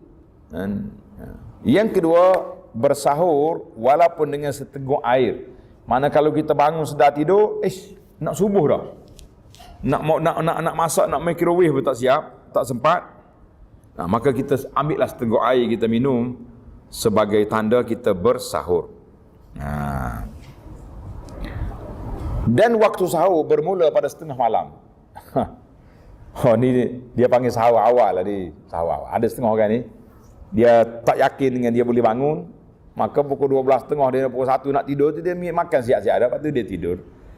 Kita kata kita yang ada keyakinan duduk ramai-ramai dengan keluarga ni tak usah buat lah macam tu. Itu budak-budak duduk rumah sewa, okey lah. Tak ada orang nak kejut dah. Kalau mak dia telefon tak akak dah pukul 5.30 tu. Dia tengah sedang lena, dia ulik mimpi kata orang. Dia boleh. Yang ketiga, mengakhirkan sahur dengan tidak berlebihan dalam pengakhiran. Dan dianjurkan berhenti makan, yakni imsak sebelum fajar sekadar 50 ayat sekitar 10 minit. Kan dalam takwin kita ni panggil imsakiyah Ramadan. Nampak tak? Dia tulis imsakiyah tu berapa minit? Berapa minit? 10 minit. Tuan-tuan tulis imsakiyah Ramadan itu lampu kuning traffic light. Kita bawa kereta lampu kuning, boleh pergi tak boleh pergi? Boleh lah. Tapi kalau kita dah break dah, tak payahlah tukar gias mula. Maksudnya, kalau tuan dan puan sudah bersahur, 10 minit lagi nak subuh, kita dah makan sahur dah siap, pergilah gosok gigi, mandi, ambil wuduk, pergi masjid pula. Jangan tunggu, tak boleh. Ni 10 minit lagi tak. Akhir sahur tu maknanya, kita berakhir sahur kita sekadar 50 ayat. 50 ayat dalam 10 minit, 15 minit. Elok lah tu. Habis dia kata ada orang komen tu, orang kritik imsakiyah tu, dia kritik tu kalau kita kata 10 minit tak boleh makan. Itu salah lah. Sebab selagi tak subuh, boleh makan. Cuma untuk siapa? Untuk orang yang baru bangun. Contohnya kita makan-makan, orang panggil terlupa pakai ubat dah. 5 minit kita tinggal, makan balik, tak ada masalah. Dia panggil cuma lampu kuning. Bagi kitanya nak pergi masjid kena siap awal, tak ada masalah. Itu di imsakiyah tu lampu kuning. Yang keempat, berbuka dengan rutab. Apa dia rutab? Berbuka dengan rutab maknanya tamar basah. Tamar basah. Tamar yang kita beli tu tamar kering tu. Afdal dengan rutab. Rutab tamar basah. Anda duk perhati tengok rutab yang buah tamar yang bertangkai tu. Yang dalam kotak tu dia tak tahan lama tu kan. Kalau duduk luar tak boleh dalam peti mungkin dia rusak. Itu mungkin semi rutab. Kalau rutab betul yang kita pergi Madinah tu, yang orang duk bagi arak duk bagi dalam masjid tu. Tu rutab semati. Payah patut kita bawa semakut rutab-rutab hari ni baru jadi tak. Ana pergi ke Arak ni, kebetulan pergi Taif tu jumpa di kedai dia panggil akid. Tengok video akid kita. Akid ni susu masam. Itu termasuk dalam hadis yang menyebut tentang zakat fitri, zakat fitrah. Boleh keluar zakat dengan akid. Segantang daripada akid. Tapi anak tanya baru ni harga dia, dia kata sekilo 60 rial. Baik bayar beras. Beras 20 ya kan? Beras mahal 20. Fitrah 60 dia. Kita berbeli sikit, nak suruh jemaah yang pergi sekali ni try test. Apa dia akid, makanan yang disebut zaman Nabi SAW. Jadi boleh. Maka Nabi kita dia suka makan rutab. Dia tulis dengan jumlah ganjil. Jumlah ganjil tu untuk kita ya. Arak tak boleh ganjil. Sebab arak dia makan semangkuk. Takkan nak bilang 1, 21, 20 payah dia. Anda tanya arak boleh makan ganjil. Dia tenor dia tu. Dia makan sekilo sekali makan. Dia tak makan nasi dah pok dia tu. Kita ni boleh berganjil. 3 biji, 5 biji. Tapi anak tengok di kampung, sebiji pun berat nak ambil. Pasal itulah tamar tak habis. Dia payah. Jadi kita kena kempen anak-anak kita ni supaya buka dengan tamar. Dan sekiranya tidak ada tamar, tidak ada rutab, baru kita pergi ke tamar. Kalau tak ada juga, baru pergi minum air. Itu tertib dalam Nabi, dalam susunan iftar Nabi SAW. Tengok dalam syair kata, famin rutabin fal busri fat tamri zamzamin famain fahulwin summa halwa lakal fitru. Bermula dengan rutab. Rutab tu busur tu tamar yang separuh masak. Kalau baru tamar, mana tak ada rutab yang separuh masak, kita ambil tamar kering seperti yang kita beli. Kemudian air zam-zam kalau ada lah, kalau tak ada air zam-zam, air biasa. Kemudian baru makan kuih. Kita ni kalau tak ada rutab tamar, dia pergi ke mana? Kuih dulu kan. Kemudian baca doa ni. Baca doa ni. Doa buka puasa. Allahumma laka sumtu wa bika amantu ala rizqika aftartu. Kita baca doa dulu ke makan dulu? Makan dulu ke doa dulu? Saya tengok setengah orang dia doa dulu. Allahu akbar, Allahumma laka la. Bismillah dulu makan. Lepas tu baru doa. Sebab tengok ni. Tengok doa yang Nabi kita ajari. Zahabaz zama'u. Tengok doa baca. Zahabaz zama'u, kata. Dalam kertas ni ada ni. Zahabaz zama'u wabtallatil uruqu wa sabatal ajru insyaallah. Tengok kertas ni. Ada dah kertas. Maknanya telah hilang dahaga, telah basah segala urat-urat, dan semoga tetaplah pahala. Maknanya kalau belum makan lagi, macam mana dah hilang dahaga? Sebab itulah hadis ni menunjukkan bahawa kita makan dulu baru kita berdoa. Ustaz kata doa mustajab ketika buka puasa itu sebelum iftar, sebelum azan 5 minit 10 minit kita kena berdoa dulu. Berdoa dengan doa yang kita nak doa sendiri tu. Ya, kita doa apa sajalah. Kemudian bila dah azan kita bismillah, kita makan, sudah makan baru kita berdoa. Ada satu lagi doa.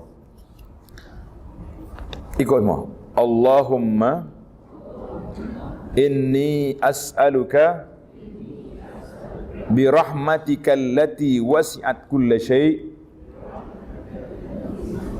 an taghfir li. Apa ni? Jadi ada 3 doa lah sini. Doa Allahumma laka sumtu wa bika amantu. Walaupun hadis ni dari sudut sanad dia lemah, sebagaimana kata Imam Nawawi, tapi untuk bab doa boleh kita guna. Ni ada setengah orang jangan baca doa ni tak sahih. Kata kita tak usah kata doa hak Nabi lah. Kita kata doa yang dibaca ketika iftar. Kan? Ni kita ni biar sifat wasati kita dalam perkara-perkara ibadat yang ada kelonggarannya. Jadi kita Allahumma lakas subna, Allahumma lakas sumtu wa bika amantu wa ala zika aftartu. Boleh kita kata fataqabbal minna innaka antal alim. Boleh.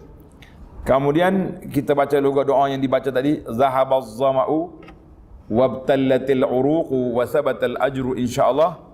Ataupun doa yang dibaca oleh Abdullah bin Amru, doa sahabat, Allahumma inni as'aluka bi rahmatika allati wasi'at kulla syai' an taghfir li. Ingat doa ni. Kau ingat yang pertama ya, Allahumma lakas sumtu. Bacalah mana-mana pun, yang penting baca doa. Ya. Yang ana bimbangnya mana-mana doa pun tak baca. Sebab kelang kabut, banyak sangat menu yang belum dimakan. Beli banyak sangat. Selalu kita sebut gurauan, kita kata tuan-tuan, kita dengan Ramadan yang ada 2, sama ada kita bazar Ramadan ataupun baca baris bawah jadi apa? Baris bawah. Bazir Ramadan. Betulnya bazar ke bazir? Bazir? Jangan, biar bazar sudahlah. Jangan duk bazir-bazir. Baik. Ada lagi bacaan yang lain. Ni dalam buku kita ni. Bila kita makan di rumah orang, kita makan rumah orang ajak iftar, makan di masjid ke surau ke, boleh kita baca. Aftara indakumus saimun, kata. Wa akala ta'amakumul abrar wa sallat alaikumul malaikah. Kata lagi, aftara indakumus saimun wa akala ta'amakumul abrar wa sallat alaikumul malaikah. Ingatlah tu dah, kena belajarlah, 3 hari lagi nak puasa ni. Kalau tak jumpa cari pun mudah kan. Foto stek besar letak kat dapur tu, bacalah ni. Jangan tak baca rugi. Di samping doa-doa di atas, kita juga boleh berdoa dengan apa saja yang dihajati, kerana yang mustajab makbul ialah doa orang yang berpuasa. Jadi jangan duk fikak dengan hak ni lah. Ini semua salah satu daripada format lah. Yang pentingnya kita doa dengan apa yang kita nak. Yang keenam, memberi makan orang yang berpuasa yang padanya terdapat pahala yang besar. Boleh tak boleh kita bagi makan orang yang buka puasa? Boleh kan? InsyaAllah. Tengok dalam kertas kita ni, adab sahur dengan adab berbuka puasa.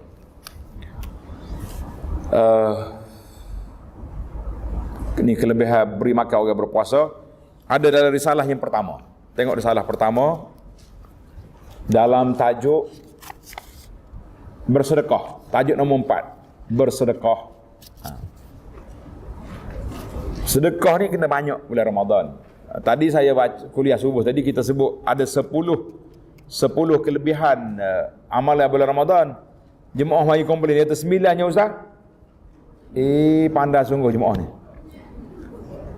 Macam nak jadi 10 dalam bab sedekah tu separate bagi dua. Satu sedekah umum, duit ke apa benda ke, mana-mana tabung yang kita jumpa, tabung kebajikan, bina masjid, bina surau, bantu orang, masuk. Yang kedua spesifik kepada memberi makan. Nah, beri makan tu satu tajuk lagi. Jadi 10 perkara di situ. Sebab kita kena pecah di antara sedekah umum dengan sedekah makanan. Jadi kena bagi sedekah. Bagi banyaklah. Tengok ni dalam hadis ni, siapa dia bagi makan orang puasa, dia dapat pahala orang yang berpuasa, kita kata alhamdulillah. Adab yang ketujuh, mandi wajib sebelum terbit fajar untuk keluar dari silang pendapat yang ada. Jadi tak ada masalah lah bagi orang yang haid ataupun orang yang berjunub, sunat dia mandi sebelum fajar. Tapi kalau tak sempat, dia sedar-sedar tengok 20 minit lagi nak sunat subuh. Kalau tak panahkan makanan, sahur, pergi mandi dulu tak sempat. Makan dulu. Tidak menjadi halangan. Habis mandi junub bila? Dah sudah makan, mandi junub lah, bulan lagi nak solat subuh. Boleh. Dia tulis ni mandi tiap malam dari malam Ramadan setelah maghrib agar bersemangat melaksanakan solat. Nak pergi semaya Isya tu kena mandilah dulu. Jangan pergi ngebau busung. Lepas tu satu lagi, muslimat kena ambil perhatian juga. Menu-menu untuk buka puasa tu janganlah hak berbau kuat. Tengah terawih dia sedawa mari. Hush, meletup dunia kita. Allah lah. Kalau solat Isya 4 rakaat kita lari. Ni solat tarawih 20 rakaat ni macam mana mau lari? Lepas seorang-seorang lagi duduk belakang. Kenapa? Pocik tu kuat keluar angin ni. Ini kena pandai-pandai lah. Pandai. Betul lah. Zaman Nabi senang, dia tak ada kari, tak ada apa. Dia makan dengan tamar, rutak, makan roti. Tak ada. Kalau sedawa 4 kali pun tak bang. Tama-tama kalau musim ria pula. Yang ke-9, menjaga solat tarawih dari malam pertama sehingga terakhir. Ini penting ni. Solat tarawih ni. Jangan lari. Tengok ni. Tengok hadis. Dalam kertas kita ni ada. Dalam kertas nota nombor 1 saya dah kempen dalam bab solat malam tu.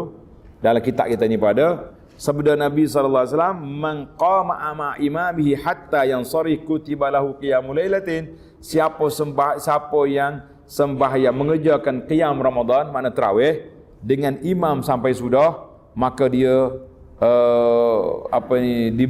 diampunkan dosa yang lepas. Dan dalam satu hadis lagi, siapa dia solat bersama imam sampai sudah, diberi dia pahala qiyamul lail. Pahala apa? Qiyamul lail. Walaupun kita sudah tarawih jam berapa? Pukul 10. 10.30. Tapi kalau kerana kita sudah dengan semua imam. Malam ada orang tanya, Ustaz, saya lari bersama imam yang pertama. Qiyamul lail juga ke tidak? Kata separuh qiyamul lail lah, boleh lah. Kata imam tak lari, awak je lari. Imam dia bukan lari, dia tukar shift je. Imam satu kepada imam 2, dia tak lari, awak lari. Dia pergi awak alasan macam tu. Dia kata imam tukar, saya larilah. Ustaz kata sudah kali dengan imam. Kata payahlah orang cerdik ni. Yang cerdik apa? Cerdik mau lari ya. Tak. Kita suruh cerdik ibadat, dia cerdik mau lari. Mana boleh? Baiklah. Jadi insya-Allah saya kempen lah tuan-tuan. Mudah-mudahannya Ramadan kita tahun ni bertambah baik. Bukan kata tak baik. Dia kata semoga Ramadan tahun lebih baik daripada tahun lepas. Kenapa? Tahun lepas tak baik ke? Baik dah. Tapi Ramadan ni bertambah. Maknanya nilai tambah ibadat tu lagi kuat. InsyaAllah. Yang ke-10, bersungguh-sungguh dalam menjaga solat witir. Solat witir di akhir malam jaga. Dan solat witir, solat qiyamul lail bulan Ramadan boleh kita berjamaah. Alhamdulillah. Disunatkan kunut. Jadi dalam mazhab Syafi'i, kunut witir malam 16 baru ada kunut. Kalau di Mekah, malam 1 dia kunut dah. Yang ke-10, memperbanyakkan baca Quran dengan tadabbur. Sebagaimana Allah Ta'ala sebut syahrul Ramadan allazi unzila fihil Quran. Yang kedua lah banyakkan solat-solat sunat. Yang ketiga belah membanyakkan amal soleh. Dalam senarai kita ada 10 perkara dah. Lebih-lebih lagi pada malam 10 terakhir Ramadan, kita nak cari Lailatul Qadri. Jadi alhamdulillah para jemaah sekalian. Yang ke-15 berbuka puasa dengan halal dan jangan boros. Tahun lepas ana jalan tengok di bandar ni, kita jumpa nampak buffet Ramadan iftar satu kepala RM110. Dalam berita internet semalam 200 seorang. Kata ni nak buka puasa ke nak mentah ke darah ni. Orang buka puasa lagi kita puasa zuhur tak makan sepanjang hari. Bila buka puasa makan 200 RM200. Bala sungguh. Yang ke-16 memperluahkan nafkah pada keluarga, jangan bakhil, beli baju gaya anak-anak. Yang ke-17 menghindari perbualan cakapan sia-sia, caci maki dan sebagainya. Inilah dipanggil adab-adab. Baiklah, kita berpindah laju sikit masa nak tamat. 31 perkara yang dimakruhkan. Tengok muka surat 31. Laju sikit. Muka surat 31 perkara yang dimakruhkan ketika berpuasa. Ketika kita puasa, apa dia yang dimakruh? Mana benda makruh tu benda tak elok lah. Jangan duk buat. Jangan duk buat benda yang tidak elok. Benda yang tak comel jangan buat. Sebab kalau kita buat juga, orang panggil rugi lah kitanya. Rugi pahala puasa. Tak batal makruh ni.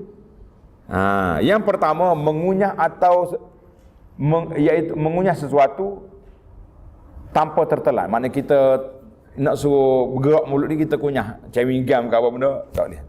Kalau telan batal puasa. Yang kedua, merasa makanan. Ni tukang masak kita ni, chef, dia nak tahu masa yang ketawa, dia boleh tak sikit lidah kemudian keluar balik. Makruh tapi tak batal. Yang ketiga, berbekam. Kalau berbekam ni keluar darah. Sekarang ni orang bekam tak kuat sangat. Yang ada hari ni derma darah pada siang hari Ramadan. Boleh ke tak boleh? Jawabnya boleh. Tapi kalau orang tu jadi pengsan, jangan buat tengah hari. Kita derma darah malam. Yang keempat, memuntahkan air setelah berbuka puasa, iaitu memuntahkan dari mulut, kerana akan hilang keberkatan puasa ada padanya. Ni muntah air lagu mana pula ni? Kita pun berkat puasa tu duduk di puasa. Dan bukan duduk dalam mulut tu. Baiklah. Mandi dengan menyelam dalam air. Dia kata makruh kalau menyelam sebab hilang sejuk. Hilang sejuk. Apa hilang? Hilang panas. Jadi sebenarnya banyak hak makruh ni ada perkara yang khilaf ulama. Macam mandi. Kalau kita mandi, dia suruh siram dengan air je, jangan menyelam dalam kolam. Takut masuk air, masuk dalam kolam, masuk air dalam telinga ke apa benda. Yang keenam, bersiwak, maknanya bergosok gigi lepas zuhur. Dia kata makruh di sini. Tengok Imam Nawawi, tanda itu. Imam Nawawi rahimahullahu taala memilih tidak makruh. Ini yang anak pun setuju yang ni. Tak makruh. Sebab kita nak hilangkan bau. Sebab apa?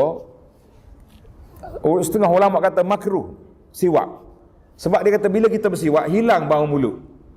Sedangkan dalam hadis, tengok ni hadis ni. Hadis mula-mula dalam risalah kita ni. Bau mulut orang puasa terlebih harum insya-Allah daripada kasturi. Maknanya nilai pahala. Bukan nak suruh kita bau busuk mulut lah. Kita tu suruh bau busuk macam tu. Jangan buat itu dah. Imam Nawawi kata tak makruh. Boleh je. Cuma hati-hatilah jangan masuk ubat gigi dalam perut, batal puasa. Yang ketujuh, makan jangan terlalu kenyang. Buka puasa 200 tak kenyang macam mana? Banyak tidur, banyak bercakap sesuatu yang tak bermanfaat kerana ia menghilangkan pahala puasa. Yang ke-8, membuahkan syahwat dan hukumnya mubah dengan mencium bau, mandang tapi pahalanya hilang. Baiklah, yang terakhir kita pergi kepada pembatalan puasa. Perkara-perkara yang membatalkan puasa. Perkara membatalkan puasa ini panjang. Yang pertama sekali, pembatal puasa yang batalkan pahala puasa dan tidak batal ibadat puasa. Tulis. Yang membatalkan pahala, yang membatalkan puasa ni ada dua kategori. Satu batal pahala, yang kedua batal puasa.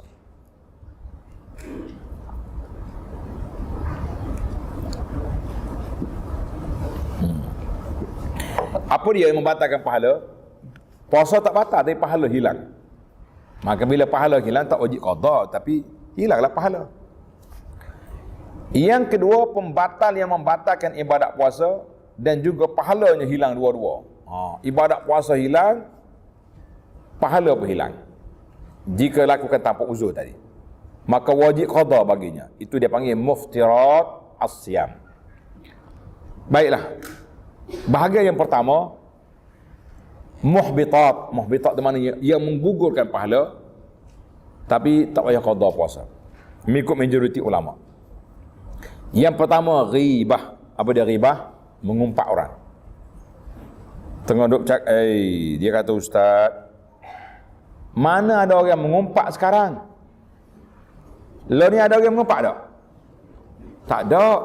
Dia membawang. Dia ni. Kacau punya syaitan. Syaitan ni bijak sungguh dia. Dia nak tukar format supaya kita tak mengumpat, jadi bawang. Kuat ke membawang sekarang ni? Ya, mengumpat. Sama juga rasuah ada. Rasuah. Tak ada orang rasuah. Yang adanya duit kopi. Hadiah. Riba. Tak ada juga riba. Yang adanya interest. Apa lagi ada? Interest, bunga kan. Mengumpat.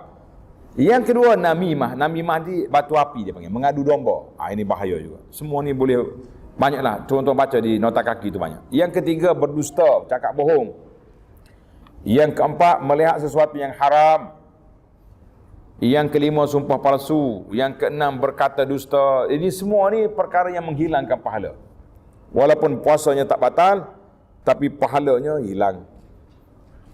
Bahagian yang kedua dia panggil muftirat. Muftirat itu perkara yang membatalkan puasa. Yang paling berat sekali, murtad. Na'udzubillah. Yang kedua, haid, nifas. Tengah puasa mari haid, batal automatik. Yang ketiga, gila. Na'udzubillah. Dia tengah puasa, mari gila dia. Orang ada penyakit lain. Yang keempat, pengsan atau mabuk. Jika dia pengsan sepanjang hari. Kalau sesaat, seketika je, boleh lagi. Cuma dalam isu semasa ni, dalam fatwa antarabangsa, dia kata kalau orang tu dah berniat puasa, kemudian dia bius beberapa jam, dia kata puasa tak batal. Fatwa hak dunia semasa ni. Tuan-tuan boleh tengok risalah kita yang ketiga. Ni risalah nombor 1 amalan, yang kedua sunnah. Ada lagi risalah lain. Nombor 3 dipanggil hukum semasa mengenai puasa. Ana dah nukilkan fatwa antarabangsa. Tengoklah dalam web kita Abu Anas tu ada dia punya siri-siri risalah ni. Tuan-tuan boleh upload lah, boleh download, ambil, halal lah, boleh disebarkan insya-Allah.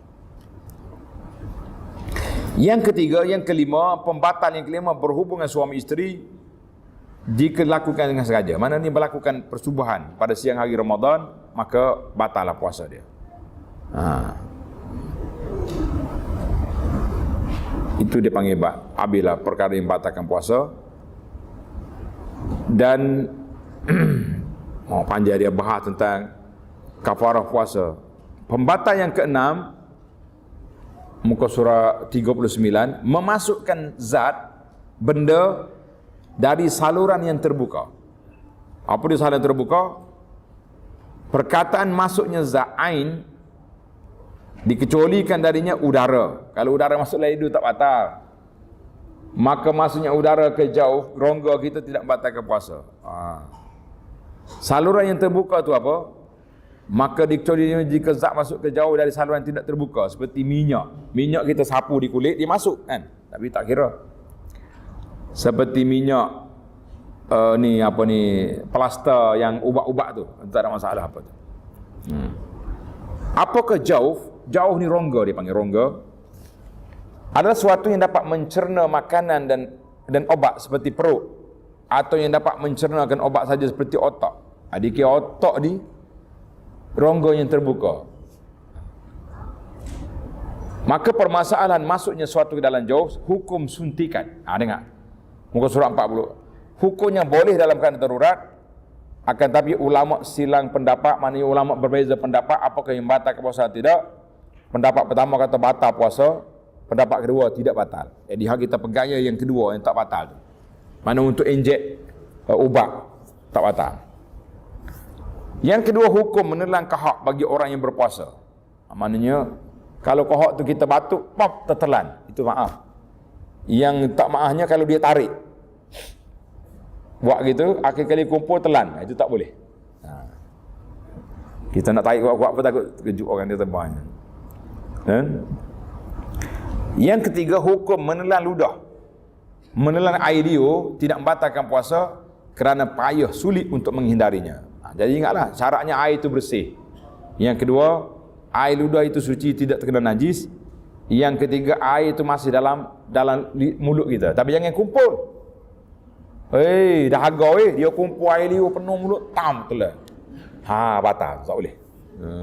Walaupun air mulut dia. Baiklah, itu di antara perkara-perkara yang membatalkan puasa. Hukum masuknya air ke bahagian dalam tubuh ketika mandi tanpa sengaja bagi orang yang berpuasa. Jadi kalau kita mandi masuk air dalam telinga, itu dimaafkanlah. Sebab tu dia kata jangan menyelam. Kalau menyelam tu kemungkinan tinggi untuk masuk dalam telinga tu banyak kan. Baik, apa lagi yang kita nak pergi? Pembatal yang ketujuh, istimna, berlaku buat onani. Ini pun bahaya juga. Pembatal yang ke-8, istiqa'ah. Istiqa'ah tu pada buat korek mulut sampai muntah. Ini tak boleh. Contohnya kita korek dalam mulut ni termuntah. Tak boleh. Tapi kalau kita puasa, kita lalu tengok bangkai busuk, muntah sendiri, itu dimaafkan. Ataupun pening kepala muntah, itu dimaafkan. Yang tak bolehnya istiqa'. Istiqa' itu maknanya kita keluarkan, kita korek dalam mulut kita, tidak boleh. Baiklah, tamatlah kita perkara yang membatalkan puasa. Jadi anak rasa oleh kerana masa kita sudah tidak banyak. Baiklah, terima kasih kepada Al-Fadhil Imam Besar Masjid Negara kerana beri peluang kepada anak untuk terus berbicara di Dewan yang mulia ini. Alhamdulillah, untuk maklumat para jemaah, kita sudah khatam di sini beberapa buah kitab dah. Ni menunggu khatam kita anak kunci syurga. InsyaAllah kalau dipanjangkan umur, lepas hari raya kita khatam kitab. Dan kita akan sambung lagi kitab yang lain dengan perbincangan daripada pihak dakwah di Masjid Negara, insya-Allah. Subhanakallahumma wa bihamdika asyhadu an la ilaha illa anta astaghfiruka wa atubu ilaik. Wa sallallahu ala nabiyyina Muhammadin wa ala alihi wa sahbihi ajma'in walhamdulillahi rabbil alamin. Wassalamu alaikum warahmatullahi wabarakatuh.